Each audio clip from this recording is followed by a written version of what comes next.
나는 회사 근처로 이사를 왔다. 오피스텔이라기엔 조금 낡았지만 회사까지 걸어서 8분 거리였고 무엇보다 월세가 정말 저렴했다. 오후 5시쯤 짐을 옮기고 정리를 하는데 아랫집에서 벨이 울렸다.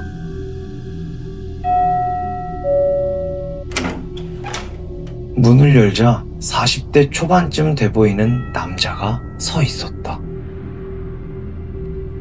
뭐랄까 말투가 지나치게 친절한데 눈빛은 웃고 있지 않은 딱 그런 느낌이었다.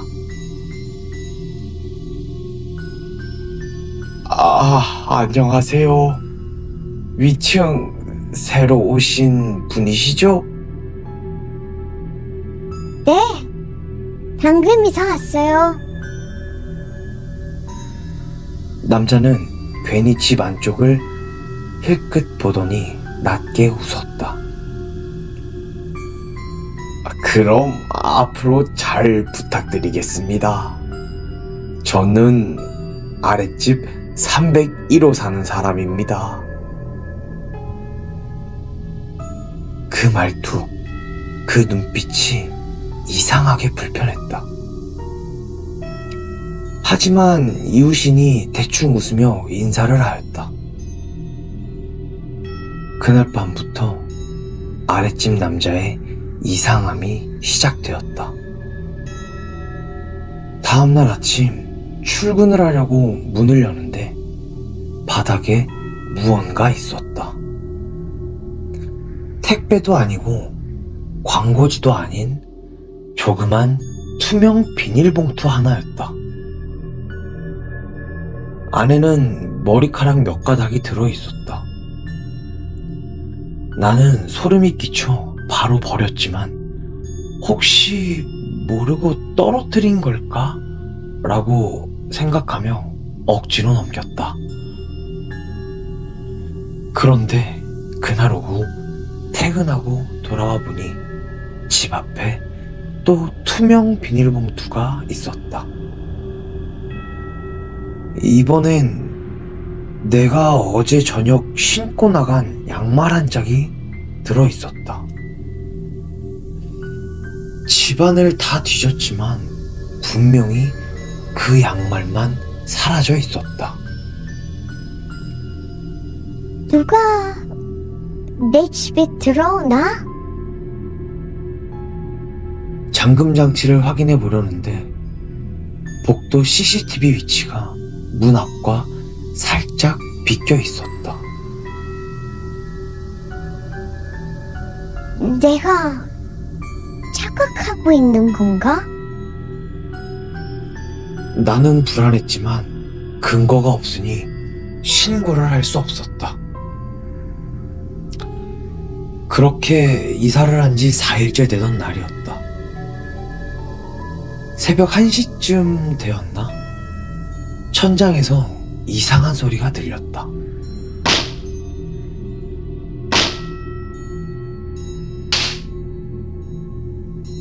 가벼운 소리. 그런데 일정한 간격. 처음엔 배관 소리겠거니 했지만 갑자기 소리가 바뀌었다.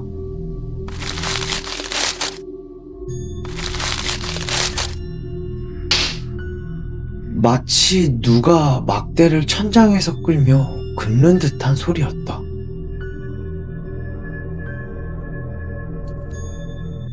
너무 섬뜩해서 불을 켜고 휴대폰 불빛을 천장에 비추는데 그 순간 소리가 멈추었다.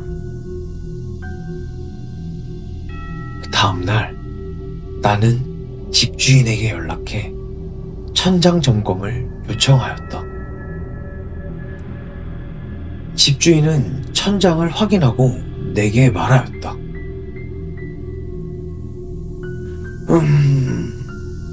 이상한 건 없는데요. 쥐나 벌레 흔적도 없고요. 그런데 한 가지 더 이상한 말을 하였다. 아랫집 사람이 위층 소음에 민감하대요.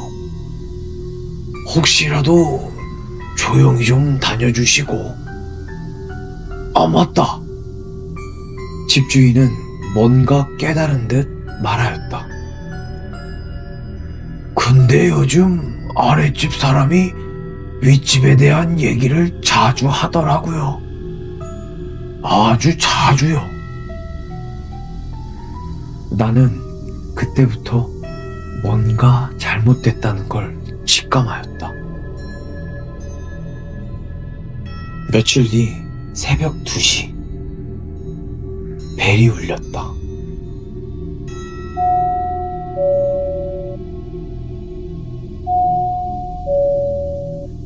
나는 그대로 굳어버렸다.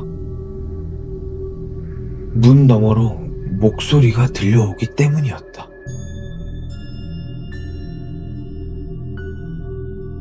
저 윗집 사시는 분, 말 좀 합시다. 아랫집 남자의 목소리였다. 심장이 고마까지 울릴 만큼 뛰었다.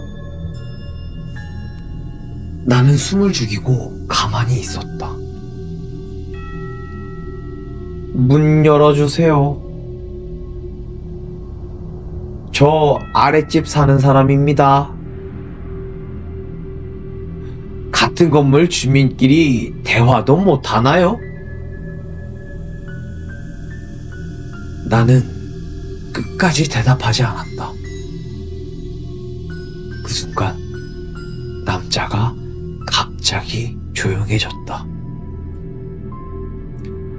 그리고 조금 뒤 초인종이 아닌 문 손잡이가 돌기 시작하였다. 나는 그 자리에 얼어붙었다. 문을 잡아당기려는 소리가 현관 전체에 진동하였다. 그러다 차갑게 내뱉는 목소리. 집에 있는데 왜 문을 안 열어요? 다 알고 있어요. 그렇게 1분 정도 지났나?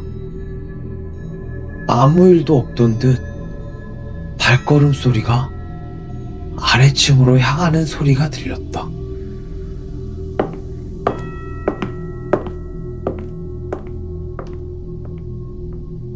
나는 그날 이후 잠겨있던 잠금 장치를 더 달았다.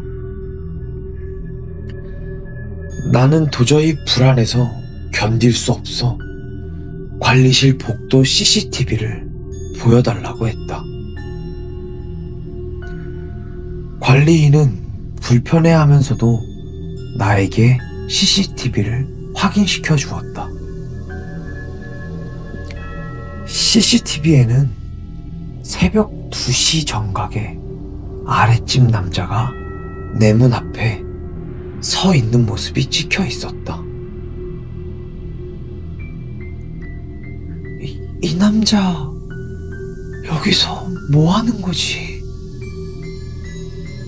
하지만 진짜 소름 돋는 건 그 다음이었다. 카메라에 찍힌 남자는 문고리를 잡기 전에 양손을 천천히 들어 내 문을 두 손으로 어루만졌다. 마치 문을 나라고 생각하고 만지는 것 같았다.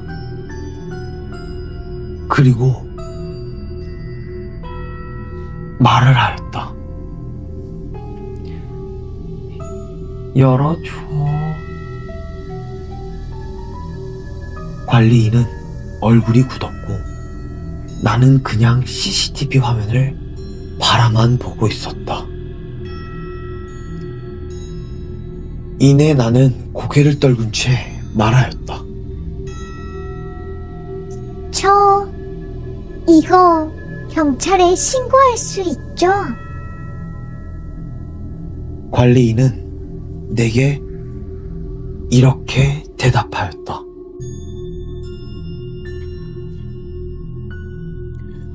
이 사람 작년에도 비슷한 일로 벌금을 맞았어요. 같은 층에 사시는 여성분한테요. 그 말을 듣는 순간 다리가 풀려 주저앉았다. 나는 즉시 경찰에 신고했고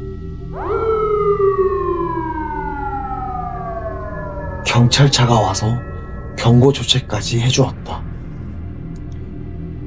그러나 문제는 해결되지 않았다. 오히려 더 심해졌다. 신고한 그 다음날 밤 집에서 샤워를 하고 나오는데 갑자기 거실에서 이상한 소리가 들렸다.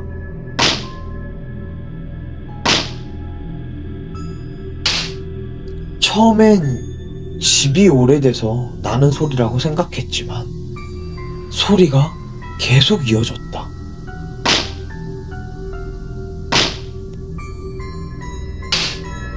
그때 잠에서 깨서 천장에서 났던 소리와 똑같은 소리였다.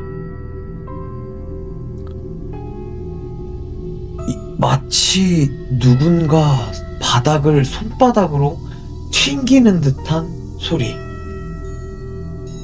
그리고 천장을 치는 듯한 소리.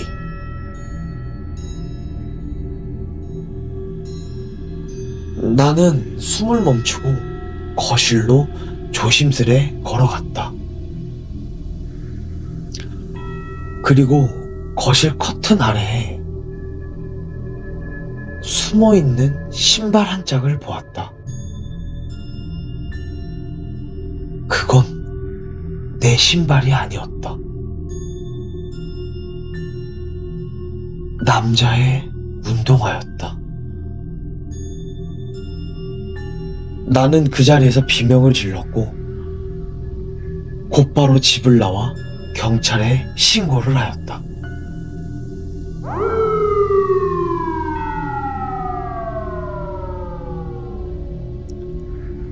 경찰과 같이 집 안에 들어와 집 안을 샅샅이 뒤졌지만 그 남자는 이미 사라지고 난 뒤였다. 그리고 경찰은 내게 말하였다. 창문에 흔적이 남아 있습니다. 아마 밖에서 침입한 것 같아요. 나는 그날 바로 짐을 챙겨 그 집을 나왔다.